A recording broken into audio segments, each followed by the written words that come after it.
মনোজিৎ মিশ্র যাকে নিয়ে এই মুহূর্তে একেবারে সব খবরের শিরোনাম। মনোজিৎ মিশ্র কীর্তিমান মনোজিতের নিয়োগ বিতর্ক সামনে আসছে। কিরকম বিতর্ক? 2022 সালে এই মনোজিৎ মিশ্রের বিরুদ্ধে লালবাজারে অভিযোগ জানানো হয়েছিল। অভিযোগ জানিয়েছিল একেবারে কলেজ কর্তৃপক্ষ।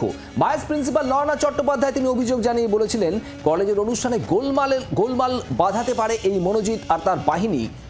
আবার এই মনোজিৎ মিশ্রকে নিয়োগ করা হচ্ছে ঠিক 2 বছর বাদে 2024 সালে অস্থায়ী পদে, তখনও ভাইস প্রিন্সিপাল এই নয়না চট্টোপাধ্যায়। যার বিরুদ্ধে অভিযোগ তার নিয়োগে কেন সয়? প্রশ্নের মুখে ল কলেজের ভাইস প্রিন্সিপাল নয়না চট্টোপাধ্যায়।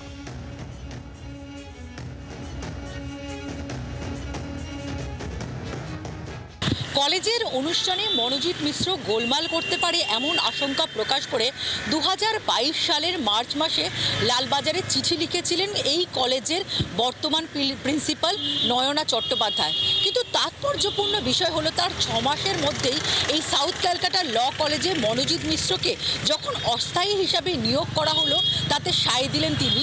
শুধুমাত্র তাই নয়, 2024 সালে 30শে অগস্ট যখন সেই সিদ্ধান্ত পুনর্নবীকরণ করা হলো, গভর্নিং বডির সেই নোটিশে সাইন রয়েছে প্রেসিডেন্ট অশোক দেব এবং তার সঙ্গে সঙ্গে নয়না চট্টোপাধ্যায় ভাইস প্রিন্সিপালেরও। প্রশ্ন উঠছে যার বিরুদ্ধে গোলমাল করতে পারে বলে আশঙ্কা প্রকাশ করে নয়না চট্টোপাধ্যায় তিনি নিজেই লালবাজারকে চিঠি লিখছেন, তাকেই আবার নিয়োগ সংক্রান্ত নোটিশে নিজে কিভাবে সায় দিয়ে সই করছে।